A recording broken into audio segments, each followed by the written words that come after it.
식사 맛있게 하셨습니까?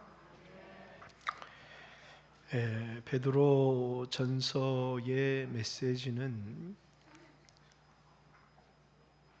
희망의 메시지입니다.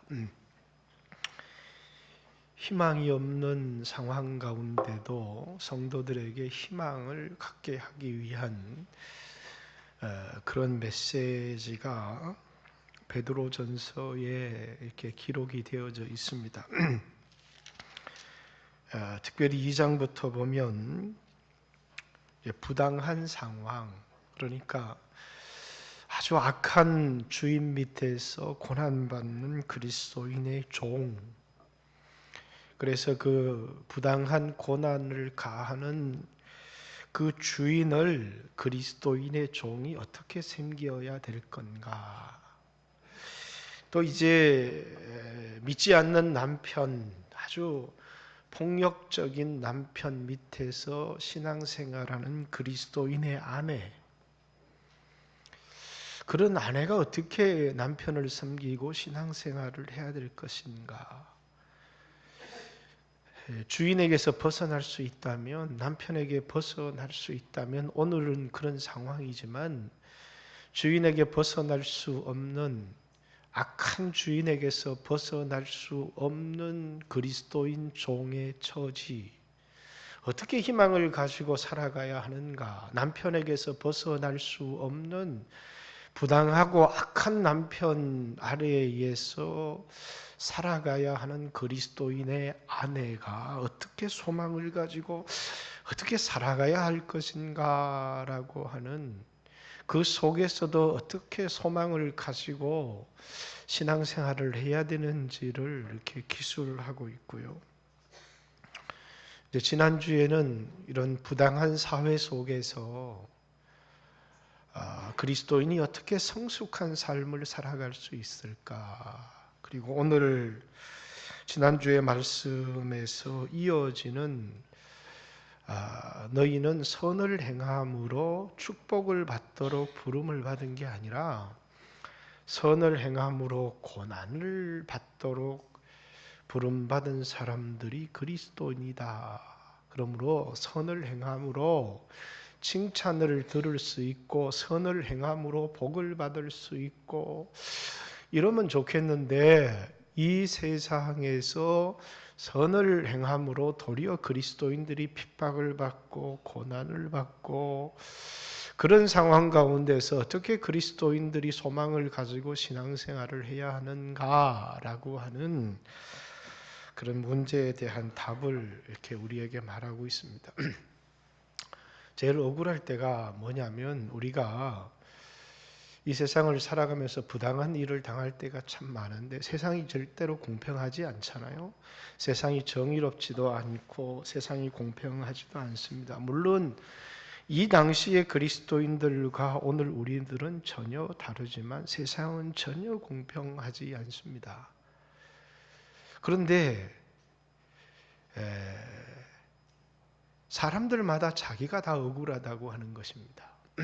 그럴 때 이게 도대체 기준을 잃어버렸을 때, 내가 억울한 일을 당해도 좋은데 기준이 흐트러질 때가 참 힘들어요. 지금 우리 사회가 저는 그런 것 같아요. 오늘 아침 신문 사설을 보니까 서울대학교 교수평의회 회장이 글을 썼는데, 4월 선거가 끝나면 이제 조국 교수, 정치 얘기를 조금 해서 미안합니다만은 이게 오늘 우리 사회에 굉장히 중요한 화두이기도 하기 때문에 어떤 정치적인 편견을 여러분에게 얘기하려고 하는 것이 아닙니다. 조국 교수에 대한 징계를 진행할 거다. 그것은 법적 판단을 넘어서서 교수로서의 품위를 유지하는, 그 품위를 잃은 것에 대해서 징계할 수 있다. 그런 글을 쓰면서 이 사회의 조국 교수에 대한 두 가지 엄격하게 다른 시각이 존재한다는 겁니다.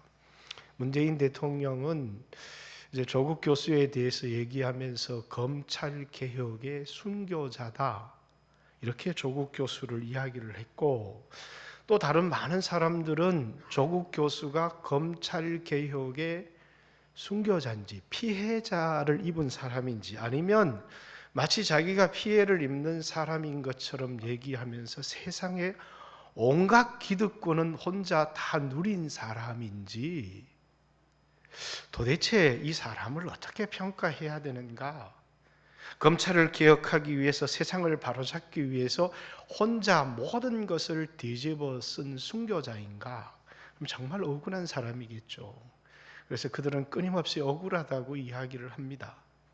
또 어떤 사람은 검찰개혁을 이야기를 하지만 이 사람은 정말 자신이 피해자인 것처럼 이야기를 하면서 온갖 세상에 일반 사람들이 접근할 수 없는 모든 정보와 기득권과 이런 것을 통해서 모든 특혜를 다 누린 사람인가?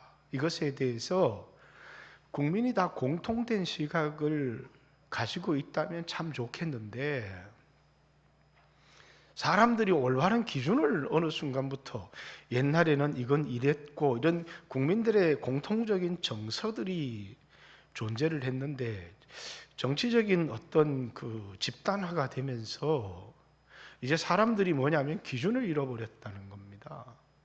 누구 편이냐? 그거에 따라서 어떤 사람들은 조국 교수를 검찰개혁의 피해자다. 그를 순교자로 그를 추앙하는 사람들이 있는 반면에 어떤 사람들은 뭐라고요?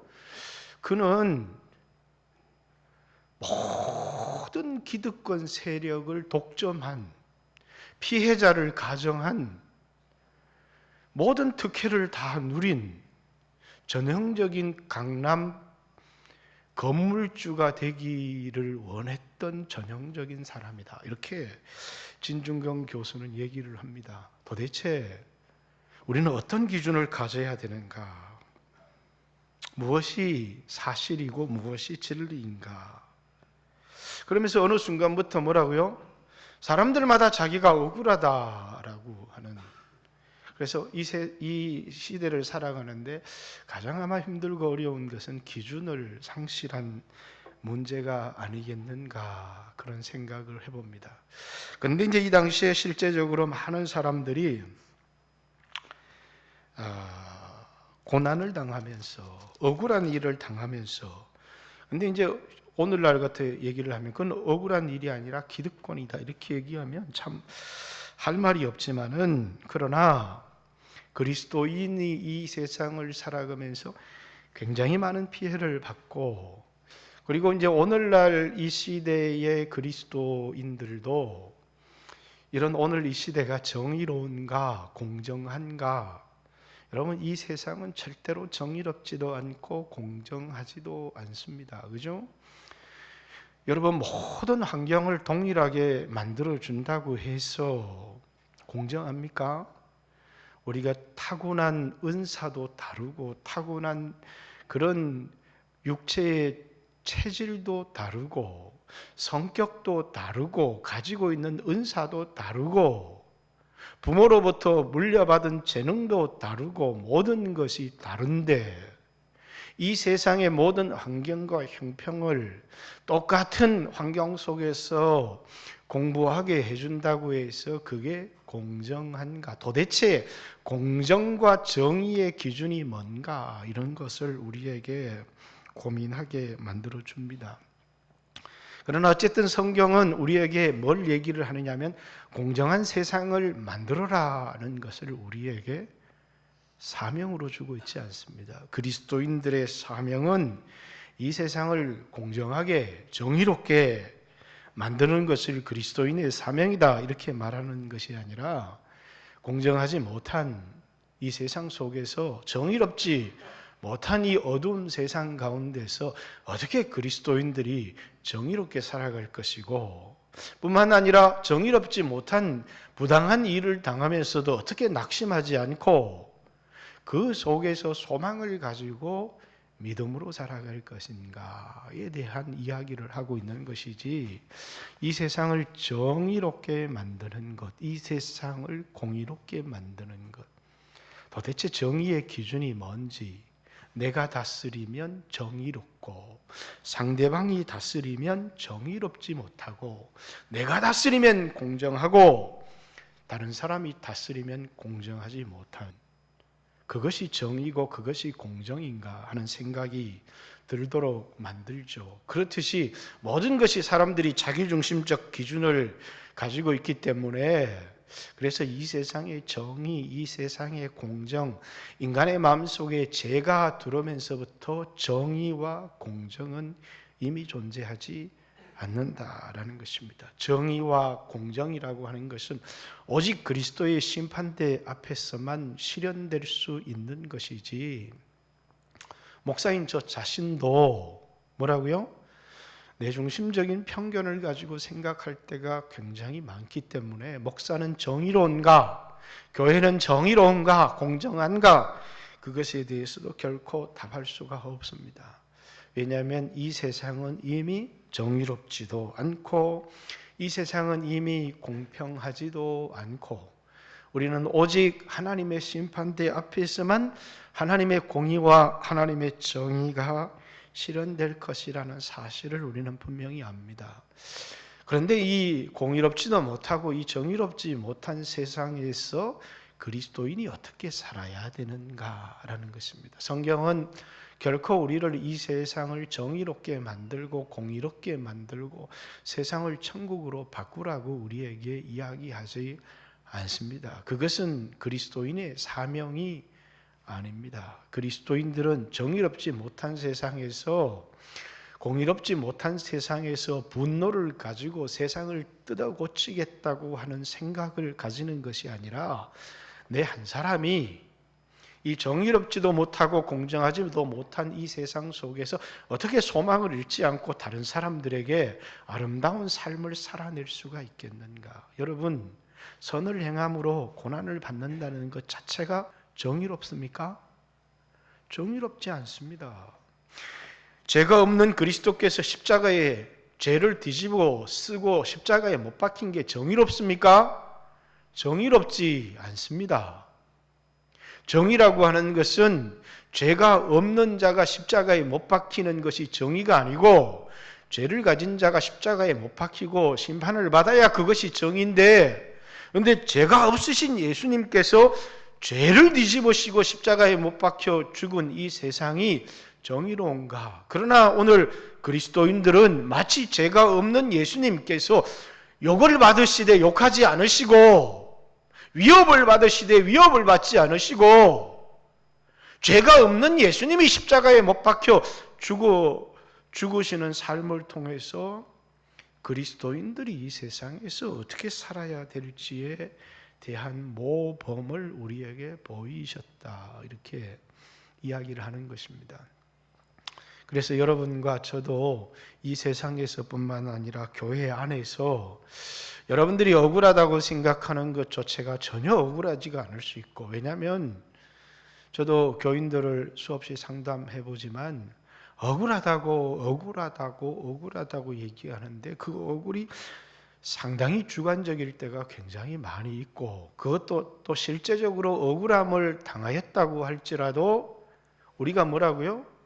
그 억울함을 당하도록 부름을 받은, 그래서 선을 행함으로 고난을 받도록 이 세상에서 부름받은 사람이라고 생각하면 아무런 문제가 되지 않는데, 부당하다, 공정하지 못하다, 나는 견딜 수가 없다, 나는 마음의 상처를 입었다, 이렇게 세상에서는 그런 일을 당하면 참는데, 정작 교회에 와서 나는 억울한 일을 당했다, 내가 가난하다는 것 때문에 무시를 받았고 내가 배우지 못했다는 것 때문에 사람들에게 멸시를 받았고, 그리고 내가 어렵다는 것 때문에 사람들에게 존중을 받지를 못했고, 내가 세상에서도 억울함을 당했는데 내가 교회에 와서까지 이렇게 억울함을 당해야 하는가라고 하는 주장을 하시는 분들이 참 많이 있습니다. 저는 그런 주장이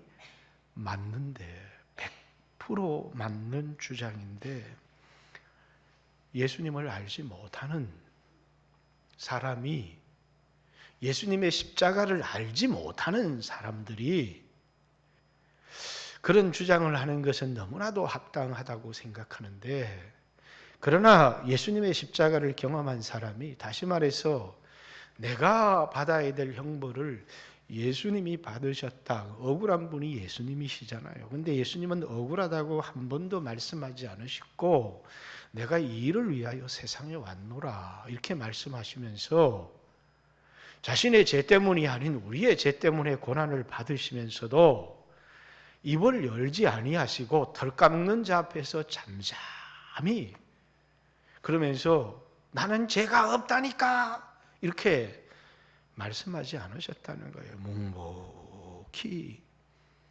말없이 십자가의 길을 걸으셨고 고난의 길을 걸으셨음을 통해서 부당한 일을 당하는 그리스도인들이 세상에서뿐만 아니라 교회 안에서 실제적으로 부당한 일이 아닐지도 모르지만 본인이 부당한 일을 당했다고 생각하는 사람들에게 어떤 삶을 살아야 되는가에 대한 교훈을 우리에게 주고 있는 말씀이다라는 것입니다.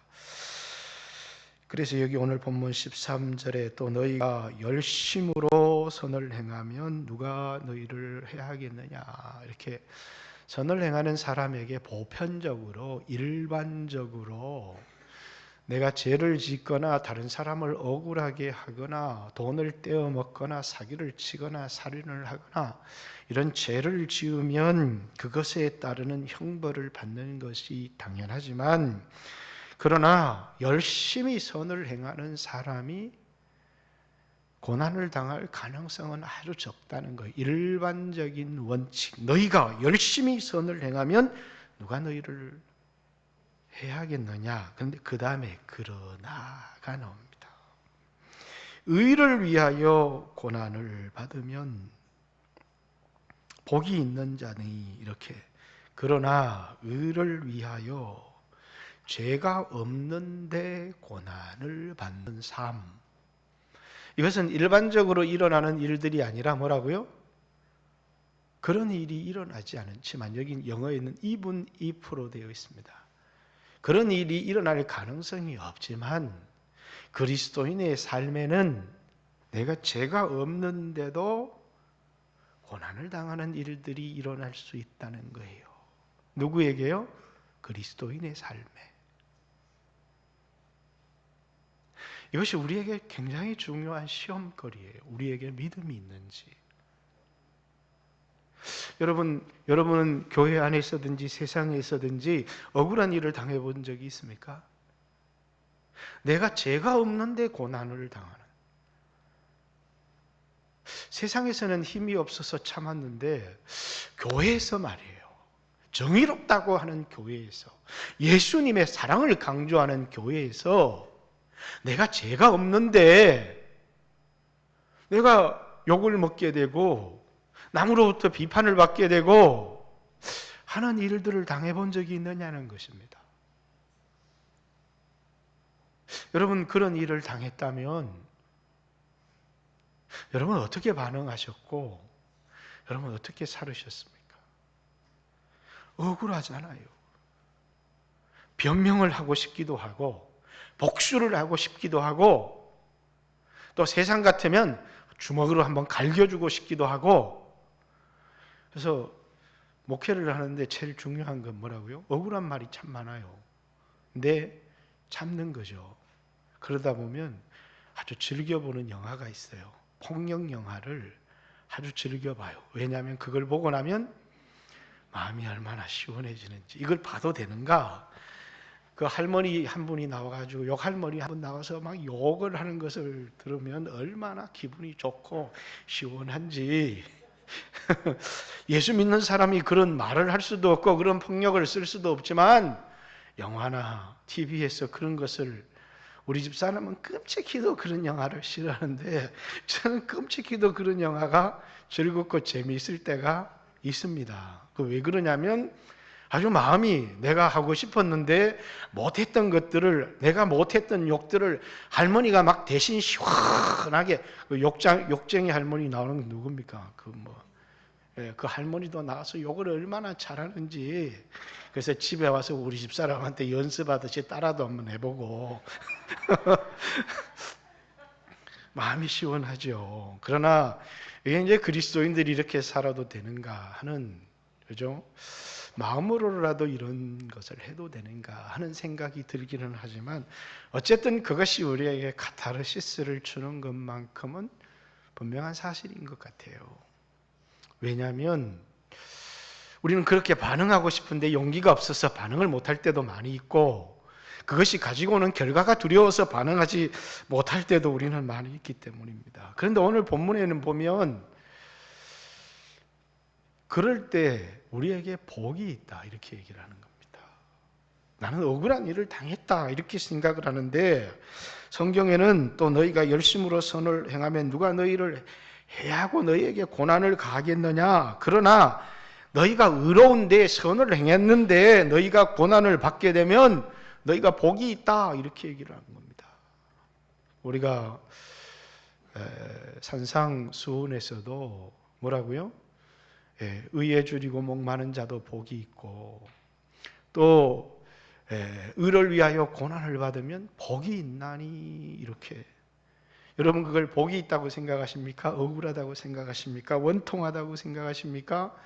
우리는 환경만 보고 사람만 보면 그렇고, 저도 마찬가지입니다. 원통하고 억울하기 때문에 밥도 잘 안 넘어가고 소화도 잘 안 되고, 그래가지고 제가 작년 9월부터 조국 사태를 보면서도 얼마나 마음이 억울한지, 이게 공정한 나라인가?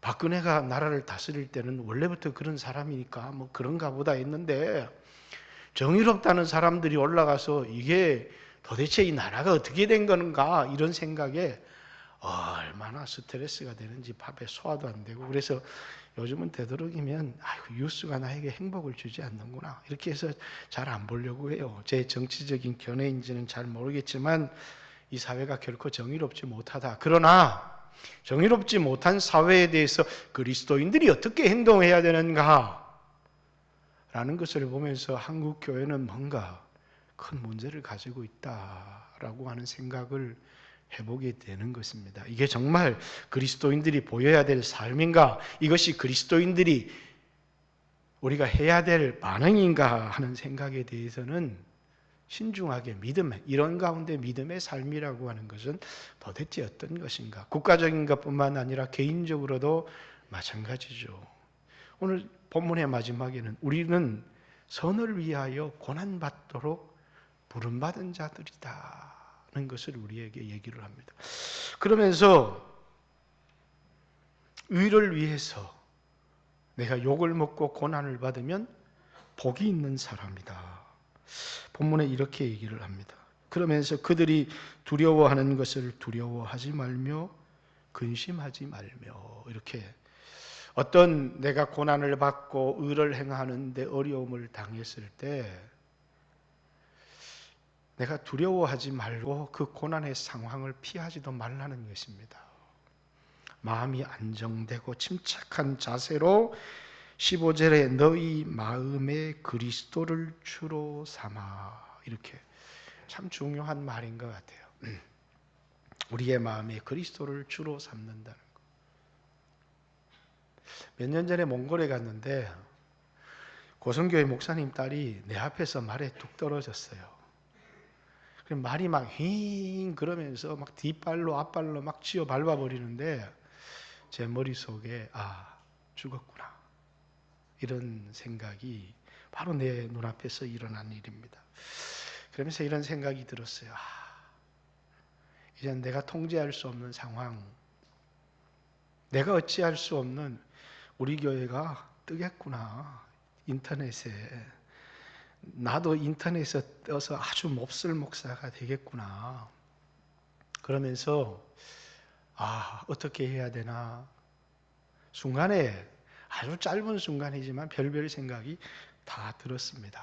그러면서 주님, 내가 어떤 상황이 오든지 나에게 믿음으로 살아갈 수 있게 해주십시오. 이 상황을 만든 분도 예수님이시지 않습니까? 라고 하는, 우리 삶에 일어나는 어떤 작은 사건 하나도 예수님이 허락 없이는 되어진 것이 없다고 했는데, 내가 죄를 많이 짓고 허물이 많고 근데 주님이 선교하다가 이런 일을 당했는데 순간에 수없는 생각. 그러나 모든 이런 상황 가운데 상황의 지배를 받는 것이 아니라 예수님이 주님이시라고 하는. 여러분, 오늘 우리는 이 세상을 살아가면서 질병이든지 환경이든지 우리가 감당할 수 없는 상황을 맞이할 때가 참 많이 있습니다. 여러분, 그렇지 않습니까? 내가 뭔가를 경제적인 좀 손해를 본다고 할지라도 이 상황을 내 힘으로 컨트롤할 수 있다. 그러면 기분은 좀 나쁘지만 우리는 공포 가운데 빠지지 않습니다. 그러나 어떤 상황, 내가 통제할 수 없는 상황, 내가 어찌할 수 없는 그런 상황 가운데 빠지면 우리는 공포 가운데 빠지게 되고 이 상황을 외면하고 싶지만은 그때 이 모든 상황을 다스리고 통제하시는 분이 주님이시라는 사실을 기억하라는 것이죠. 환경만 보지 말고 형편만 보지 말고 그리고 뭐라고요? 이 모든 것을 통제하시는 분이 주님이시라는 사실을 기억하면서 내 마음에 그리스도를 주로 삼는 주님, 나는 어찌할 수 없지만 이 상황을 주님께 맡깁니다 라고 하는 주여 내가 어찌할 수 없는 이 상황을 주님의 손에 맡깁니다. 우리는 할 수 있으면 내가 뭔가를 할 수 있고 내가 통제할 수 있는 상황이 안정된 상황이고 그러기를 바랍니다. 그러나 우리 인생에는 항상 그런 일만 일어나지 않고 내가 어찌할 수 없는 그래서 공포를 느낄 수밖에 없는 절망할 수밖에 없는 이것이 1세기 그리스도인들이 직면했던 부당한 일이었습니다. 죄를 짓는 것 때문에도 하나님 앞에 벌을 받을 공포와 두려움이 있었지만 의를 행하면서도 바르게 살아가면서도 끊임없이 자신이 통제할 수 없는 그런 상황 가운데 놓여 있었던 사람들에게 뭐 하라고요? 마음의 그리스도를 주로 삼으라. 너희 마음의 그리스도를 주로 삼아. 이 기도는 뭘 얘기하느냐 하면 주님, 저는 이 상황에서 제가 할 수 있는 게 아무것도 없어요. 주님이 이 상황을 통제해 주세요. 이 상황을 허락하신 분도 주님이니까. 이런 사고를 허락하신 분도, 나를 이런 부당한 주인 밑에 노예로 두신 것도, 나로 이 부당한 남편의 아내가 되게 하신 것도, 물론 우리의 허물과 죄가 있을 수 있지만, 그러나 주님, 나는 이 상황에 내가 할 수 있는 게 아무것도 없습니다. 그래서 이 상황을 예수님의 손에 맡깁니다. 예수님이 모든 이 상황을 통제할 수 있는 분이고 주인이십니다. 나는 두렵지만 나를 이 상황 가운데 두셨고 그리고 그 상황 가운데서 주님은 누구를요? 우리의 행동을, 우리의 믿음을 우리가 이 상황 가운데서 어떻게 살아가고 어떻게 행동하기를 우리를 주의하여 보신다는 것입니다. 그래서 15절에 너희 마음에 그리스도를 주로 삼으라. 그래서 너희 마음을 거룩하게 하고 너희 속에 있는 소망에 관한 이유를 묻는 자들에게 대답할 것을 항상 준비하되. 자, 어떤 상황 가운데 있어도 우리에게 뺏어갈 수 없는 게 있다는 거예요. 그게 소망이라는 거예요. 돈을 뺏어갈 수 있습니다. 목숨을 뺏어갈 수 있습니다. 그러나 우리에게 뺏어갈 수 없는 게 있어요. 그게 소망입니다. 예수님이 십자가에 죽으심으로 말미암아 우리에게 준 영원한 생명, 그리고 언젠가는 그리스도의 심판대 앞에서 오늘 내가 당했던 이 부당한 일과 억울한 일에 대하여 갚아주실 정의롭고 공정하신 하나님, 그것이 뭐예요? 우리에게 소망이 되어진다는 거예요. 오늘 이 상황은 전혀 공의롭지도 못하고 정의롭지도 못한 이 상황에서 내가 당하게 되는 것은 공포지만 그러나 우리는 이 세상이 전부가 아니고 나에게 영원한 생명을 주셨고 그 영원한 생명을 주신 그분이 오늘 내가 당한 이 부당하고 정의롭지 못한 일에 대하여 갚아주실 하나님의 심판대 앞에서의 소망, 그것이 그리스도인들이 가져야 될 소망이라는 것입니다. 가끔씩 절망하는 목사님들을 참 많이 봐요. 근데 거기 비해서 나는 너무나 편하게 살고 있다는 것 자체가 때때로는 이것이 행복이고 하나님 주신 나의 축복이다 이런 생각이 들기보다는 때때로 나는 아무 고난 없이 주님 앞에 서는 것이 아닌가 하는 생각이 들 때가 많습니다. 그래서 때때로 내가 잘못해서 비난을 받고 욕을 먹으면 괴로운데 이건 내가 잘못한 게 아닌데 이건 오해인데 사람들이 비뚤어진 마음으로 나를 비방하는 것인데 라는 생각이 들 때는 기도해야 되겠구나 라는 생각도 들지만 마음 한구석에 짜릿할 때가 있어요. 짜릿할 때. 이거 짜릿하구나. 왜? 받을 상이 생각나기 때문이죠. 우리가 그것이 없으면 도대체 받을 상이 우리에게 무엇이 있겠습니까? 여러분, 교회가 공정합니까? 이 세상이 공정합니까? 그러나 하나님은 공정하십니다. 그런데 오늘 여러분과 저에게 정의로우냐? 공정하냐? 아니, 누가 정의를 누가 논하고 누가 공정을 논할 수 있겠습니까? 우리가 하나님 앞에 정의를 논할 수 있고 우리가 하나님 앞에 도대체 공정을 논할 수가 있겠습니까? 중요한 건 우리가 정의와 공정을 논하라고 부름을 받은 사람들이 아니라 십자가를 지라고 부름을 받은 사람들이라는 것입니다. 여러분, 교회 일을 하다가 잘못된 소문이 날 때도 있고 억울한 일을 당할 때도 있고 어려운 일을 당할 때 있습니다. 그럼 그게 뭐라고요? 하나님이 내가 지라고 주신 십자가라는 사실을 잊으면 안 됩니다. 사람들은 정의를 기준으로 해서 이건 나쁜 교회야. 저 사람은 나빠. 정의롭지 못해. 그러면 당신은 정의롭습니까? 우리는 아무도 정의롭지 않습니다. 하나님이 우리를 부르신 이유, 예수님께서 정의로우신 분이나 그는 부당한 고난을 받으셨고 욕을 먹으셨고 십자가를 지셨고 사람들에게 비웃음과 조롱을 당하셨습니다. 억울하기에 그지가 없지만 그분은 잠잠하셨고 하늘을 바라보셨습니다. 우리를 위하여 고난을 받으셨습니다. 그것이 이 땅에 그분이 보냄을 받은 이유이기 때문입니다. 오늘 여러분과 저도 마찬가지라는 것입니다. 항상 우리 안에 있는 소망, 왜 참습니까? 왜 견딥니까? 억울하지도 않아요? 우리 안에 있는 소망의 이유를 묻는 자들에게 항상 대답할 것을 예수님이 그렇게 사셨습니다. 그게 우리가 져야 될 십자가다. 무조건 참으라는 이야기는 아닙니다. 단지 내 억울한 감정 때문에 우리를 부름받은, 우리를 부르신 이유를 망각해서는 안 된다라는 것입니다.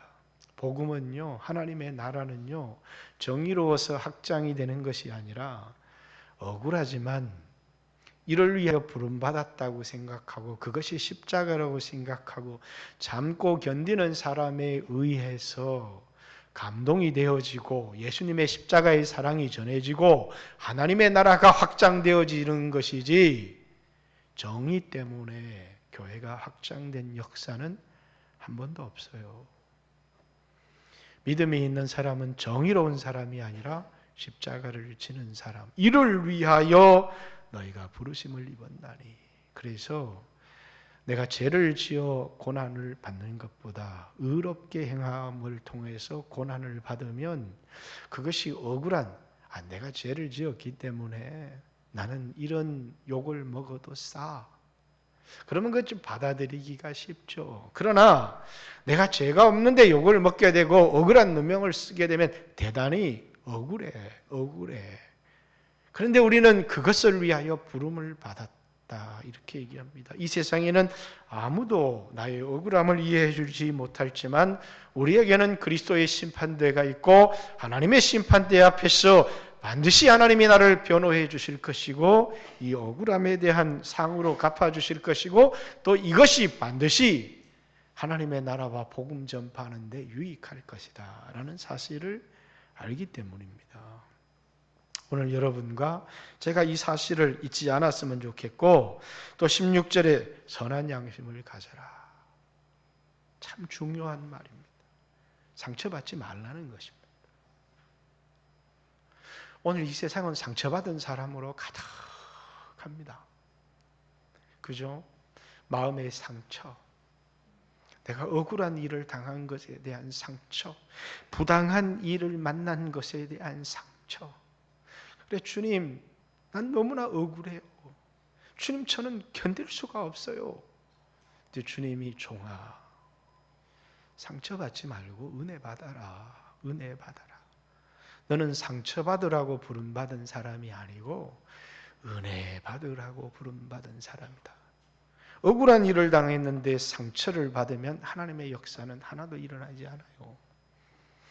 여러분, 상처받게 안 해야 상처를 받지요. 이렇게 따지는 이 세상은 그렇지 않습니다. 상처받을 일로 가득합니다. 부모와 자식 간에도 넘쳐나는 게 상처인데, 그죠? 말 한마디 잘못하면 상처받았다고.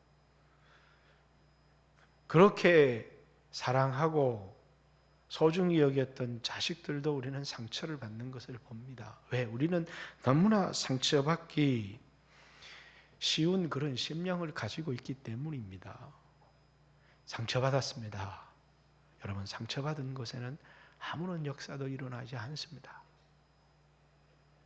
하나님은 우리에게 상처받으라고 우리를 부르신 것이 아니고 은혜를 받으라고 부르신 것입니다. 여러분, 예수님이 얼마나 상처를 받으셨겠어요? 예수님은 상처를 받지 않으셨습니다. 은혜를 받으셨을 뿐이에요. 그죠? 가난한 사람을 무시하면 상처를 받습니다. 여러분, 가난하기 때문에 무시당하지 않습니까? 은혜를 받으십시오. 그러면 아무런 문제가 되지 않습니다.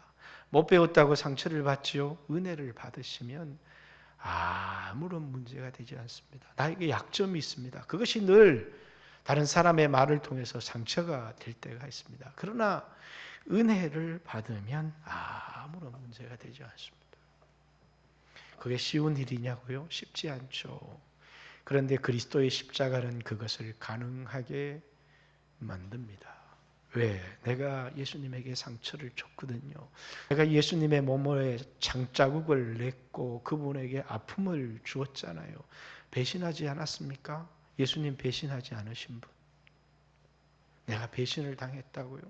나는 배신을 한 번 당했는데 나는 예수님을 1000번 이상 배신했고 그분의 마음에 상처를 냈습니다. 그러나 그분은 한 번도 나에게 나는 너 때문에 상처를 받았다 이렇게 말씀하지 않습니다. 자식도 부모에게 상처를 줍니다. 부모가 자식에게 나는 너 때문에 상처를 받았다 이렇게 말하지 않습니다. 그냥 사랑할 뿐입니다. 견딜 뿐이죠. 왜? 내가 사랑하는 소중한 사람이기 때문이죠. 상처는요, 사랑하지 않기 때문에 받는 것입니다. 사랑하면 때때로 상처가 될 때가 있기는 하지만 내가 뭘 해야 되는지를 잘 압니다. 참을 줄 안다는 겁니다. 견딜 줄 알아요. 그게 힘이에요. 왜? 내가 나를 생각하면 상처가 됩니다. 교회를 사랑하면 견딜 힘이 생깁니다. 자식을 사랑하기 때문에 견딜 힘이 생기는 것입니다. 상처를 줘도 견딜 힘이 생깁니다. 교회를 사랑하는 사람은 상처를 받아도 견딜 힘이 생기는 것입니다. 주님을 사랑하는 사람은 상처를 받아도 견딜 힘이 생기는 것입니다. 왜? 우리 안에 은혜가 있기 때문입니다. 저도 목회를 하면서 평생 여러분이 저한테 상처를 준 일은 별로 없습니다. 우리 교인들은 워낙 착해서. 그래서 저도 정말 힘든 곳에 가면 견디지 못했을 수 있다. 그런 생각이 듭니다. 근데 이제 제가 말을 좀 쉽게 해서 상처를 받는 사람들이 있는지는 잘 모르겠어요. 그런데 별로 누구를 미워하거나 누구를 가시처럼 생각하거나 그래 본 적이 별로 없는 것 같아요. 왜? 늘 주님의 은혜를 생각하니까. 그래서 누구가 저에게 상처를 준 일도 잘 없지만 항상 교인들에게 항상 권하는 게 그겁니다. 병을 만나도 하나님을 가까이 하십시오. 억울한 일을 당해도 하나님을 가까이 하십시오.